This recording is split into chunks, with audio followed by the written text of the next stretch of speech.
Hello guys, welcome to Learners Locker. Guys, आज की इस वीडियो में हम लोग कवर करने वाले हैं अपना नेक्स्ट फंडामेंटल राइट, जो कि है कल्चरल एंड एजुकेशनल राइट्स। उससे पहले अगर आपने अभी तक हमारे टेलीग्राम चैनल को सब्सक्राइब नहीं किया है तो प्लीज उसको जाके सब्सक्राइब कर लीजिए। वहां पे बहुत सा ऐसा कंटेंट आपको प्रोवाइड कर दिया जाता है जो कि इम्पोर्टेंट रहता है आपके एग्जाम पॉइंट ऑफ व्यू से। तो चलिए बिना टाइम गवाए आज के टॉपिक पे चलते हैं, जो कि है कल्चरल एंड एजुकेशनल राइट्स। तो देखिए, कल्चरल एंड एजुकेशनल राइट्स में हमारे पास दो आर्टिकल गिवन है, आर्टिकल 29 एंड आर्टिकल 30। अब आर्टिकल 29 जो है वो बात कर रहा है आपके पास protection of interest of minorities.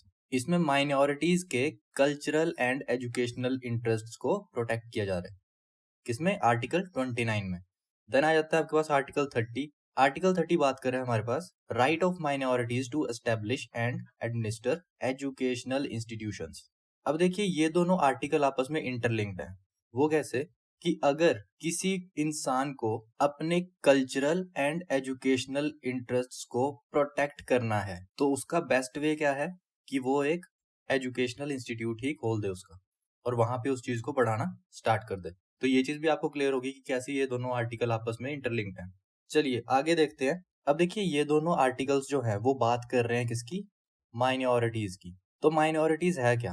अब उससे पहले हम ये चीज देख लेते हैं कि जो माइनॉरिटी वर्ड है या माइनॉरिटी टर्म है, ये हमारे संविधान में कहीं पे भी डिफाइंड नहीं है कि माइनॉरिटी एक्चुअली में है क्या। बट इतना जरूर बताया गया है कि माइनॉरिटीज दो टाइप की हैं, religious minorities and linguistic minorities. तो चलिए देखते हैं ये माइनॉरिटी है क्या बेसिकली। देखिए, कोई भी एक स्टेट या रीजन जिसकी क्या है, एक फिक्स्ड बाउंड्री, और जिसमें एडमिनिस्ट्रेशन कौन कर रहा है? State government. अब इस स्टेट के अंदर अगर किसी रिलीजन के लोग कम हैं तो वो लोग क्या कहलाएंगे इस स्टेट के अकॉर्डिंग? इस स्टेट की रिलीजियस माइनॉरिटीज। वहीं अगर लैंग्वेज के बेसिस पे देखा जाए, जैसे फॉर एग्जाम्पल आपके पास ये जो स्टेट है ये कौन सी है? J&K। एंड J&K में जो लैंग्वेज बोली जाती है वो कौन सी है? डोगरी। तो ऑब्वियसली यहाँ पे जो लोग रहेंगे वो डोगरी बोलने वाले लोग यहाँ पे ज्यादा रहेंगे। अगर कोई और लैंग्वेज बोलने वाले लोग यहाँ पे हैं तो वो लोग क्या कहलाएंगे यहाँ पे? इस स्टेट के अकॉर्डिंग यहाँ की लिंग्विस्टिक माइनॉरिटीज। तो ये चीज आपको पता चल गई कि माइनॉरिटीज क्या है एंड कितनी टाइप की माइनॉरिटीज हमें यहाँ पे देखने को मिलती हैं। तो माइनॉरिटीज आपको समझ आ गई होगी। अब देखते हैं कि सरकार ने इसके लिए क्या क्या कदम उठाए हैं। तो देखिए, पहले देखते हैं रिलीजियस माइनॉरिटीज के एस्पेक्ट से। तो national commission of minorities act 1992 आया था आपके पास, जिसमें कि क्या किया गया था? Muslims, Sikhs, Christians, Buddhist and Parsis, इनको रिकॉग्नाइज किया गया था एज माइनॉरिटीज। बाद में इसमें क्या हुआ कि जैन को भी इसमें इंक्लूड किया गया। तो ये चीज आपको ध्यान रखनी है।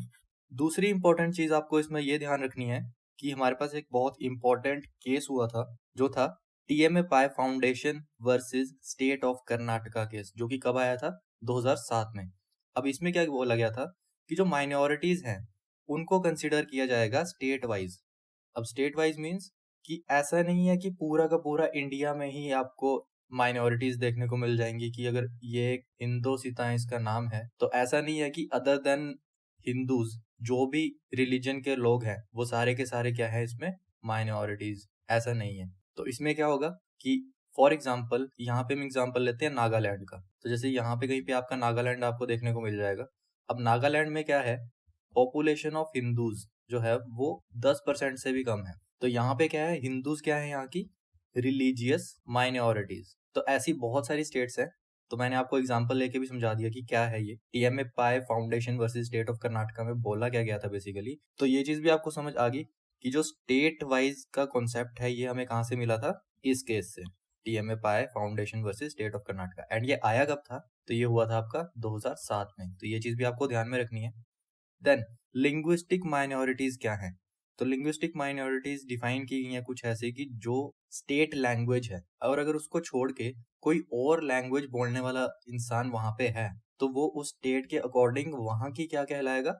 Linguistic minority. जो मैंने आपको यहाँ पे J&K का एग्जाम्पल लेके समझाया था ना, वो चीज। तो बेसिक अंडरस्टैंडिंग तो आपको होगी कि कल्चरल एंड एजुकेशनल राइट्स में बात किसकी की जा रही है? माइनॉरिटीज की। तो अब इसमें जो दो आर्टिकल दिए गए हैं, आर्टिकल 29 एंड आर्टिकल 30, इसको एक एक करके हम देख लेते हैं। चलिए पहले आ जाता है आपके पास आर्टिकल 29। अब आर्टिकल 29 जो है वो बात कर रहा है basically protection of interest of minorities की, माइनॉरिटीज के जो इंटरेस्ट है उसको प्रोटेक्ट करने की बात कर रहा है कौन, आर्टिकल 29। अब आर्टिकल 29 जो है उसको हम डिवाइड करते हैं दो पार्ट्स में। पहला जाता है आपके पास क्लोज 1, दूसरा जाता है क्लोज 2। अब क्लोज 1 जो है इसमें बात की जा रही है any section of citizens residing in any part of India. Means एक सेक्शन, कोई भी सेक्शन है सिटीजन्स का जो कि हिंदुस्तान में रह रहे हैं किसी भी पार्ट में, जिनका की एक डिस्टिंक्ट लैंग्वेज है, डिस्टिंक्ट स्क्रिप्ट है या डिस्टिंक्ट कल्चर है, तो उनके पास ये अधिकार आ जाता है कि वो उस चीज को कंजर्व कर सकते हैं। अब देखिए यहाँ पे क्या है, जो इस आर्टिकल की हेडिंग है उसमें लिखा गया है protection of interest of minorities. अब यहाँ पे वर्ड यूज किया गया है माइनॉरिटीज, बट इसकी जो एक्सप्लेनेशन है वहां पे दिया गया है एनी सेक्शन ऑफ सिटीजन्स। तो यहाँ पे क्या आ जाता है आपके पास, एक क्वेश्चन मार्क की हेडिंग में तो आप बात कर रहे हैं माइनॉरिटीज की, बट जो एक्सप्लेनेशन आपने दी है उसमें आप बात कर रहे हैं एनी सेक्शन ऑफ सिटीजन्स।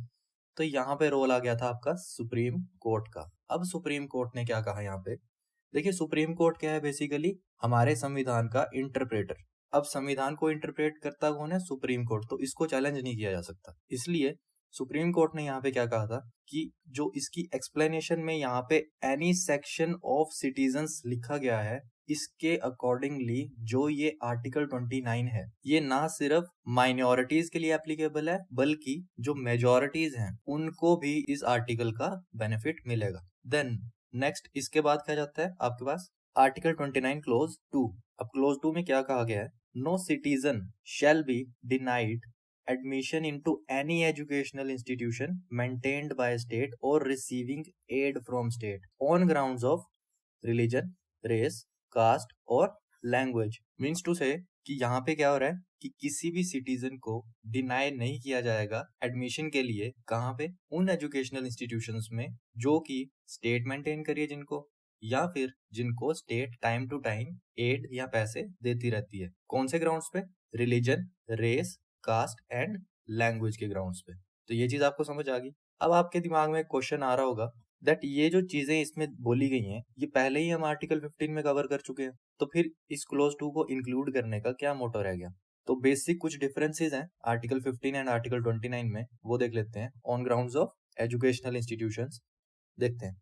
देखिए आर्टिकल 15 जो है उसका स्कोप बहुत ज्यादा वाइड है, क्योंकि ये बेसिकली स्टेट को प्रोहिबिट करता है कि वो डिस्क्रिमिनेट नहीं कर सकती on ground of religion, race, caste, sex, place of birth. Means to say अगर किसी इंसान को आईआईटी में एडमिशन लेनी है तो वो इन ग्राउंड्स पे डिस्क्रिमिनेट नहीं कर सकते इसको। दूसरी तरफ आर्टिकल 29 जो है वो क्या कर रहा है, वो उसकी हेडिंग में बोला गया है protection of interest of minorities या माइनॉरिटीज इंटरेस्ट को प्रोटेक्ट कर रहा है। अब यहाँ पे देखते हैं कि जो एजुकेशनल इंस्टीट्यूशंस की बात हो रही है तो वहां पे क्या है, आर्टिकल 15 में सिर्फ आपको स्टेट ओन्ड इंस्टीट्यूशंस में ही ये चीज देखने को मिलेगी।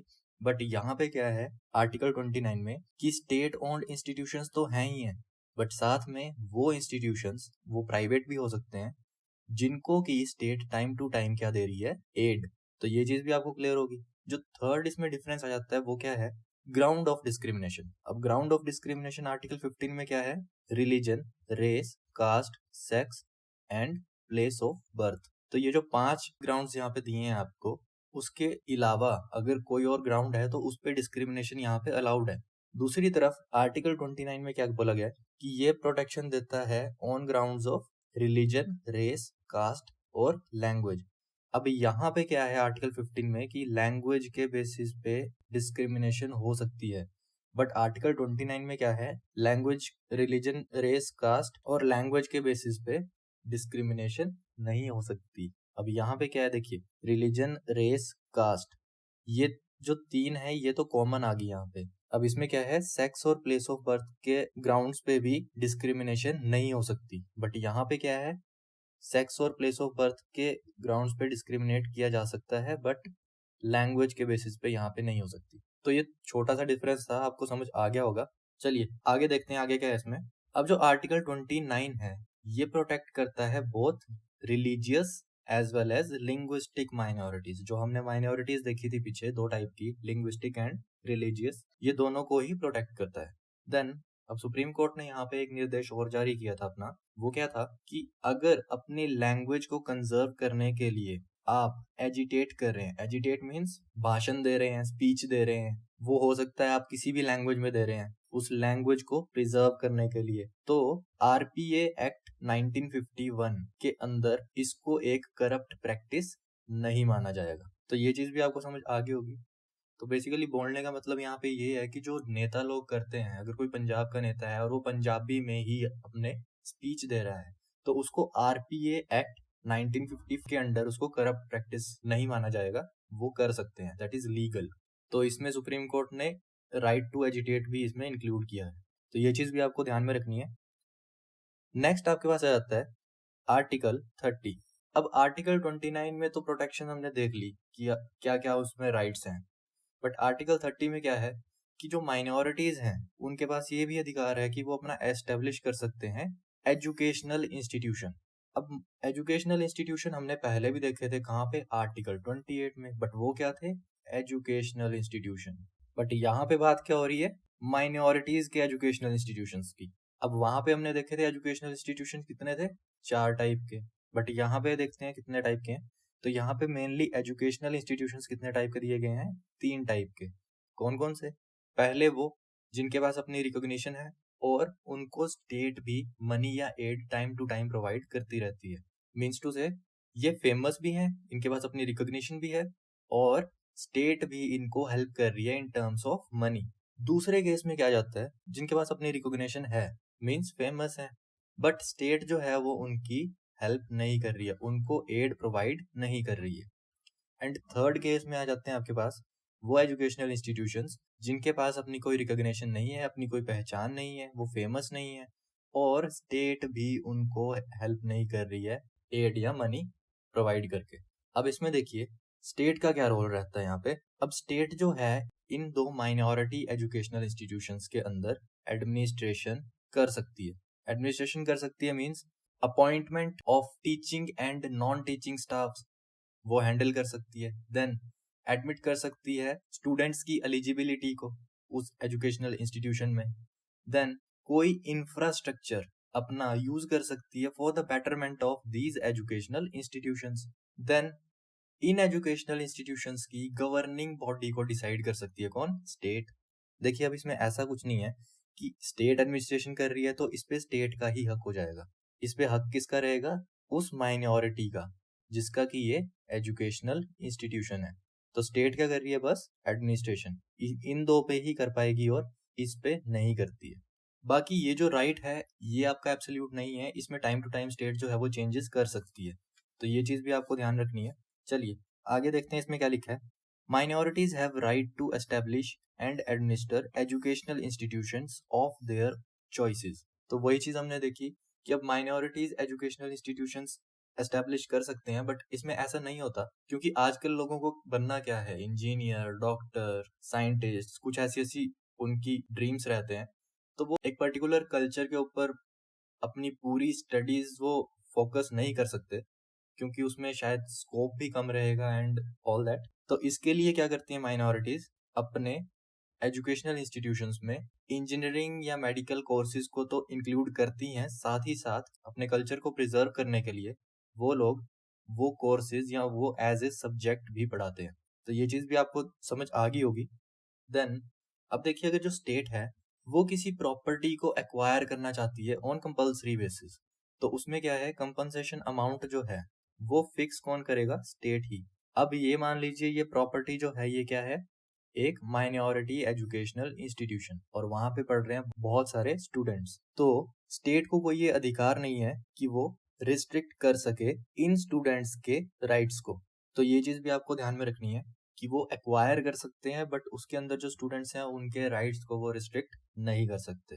देन अब स्टेट जो है वो एड प्रोवाइड कर रही है। अब इस केस में इन 3 जो एजुकेशनल इंस्टीट्यूशन है यहाँ पे एड किसको प्रोवाइड कर रही है, स्टेट सिर्फ पहले टाइप को जिनके पास रिकॉग्निशन है और जिनको एड एंड मनी प्रोवाइड कर रही है कौन, स्टेट। अब इस केस में स्टेट जो है वो डिस्क्रिमिनेट नहीं कर सकती इन ग्रांटिंग एड, मीन्स टू से ऐसा नहीं हो सकता कि वो फेवर करें किसी एक पर्टिकुलर माइनॉरिटी एजुकेशनल इंस्टीट्यूशन को कि हम आपको ज्यादा एड देंगे और बाकियों को वो नेग्लेक्ट कर दें। तो कुछ ऐसी एक्टिविटी स्टेट यहाँ पे नहीं कर सकती है।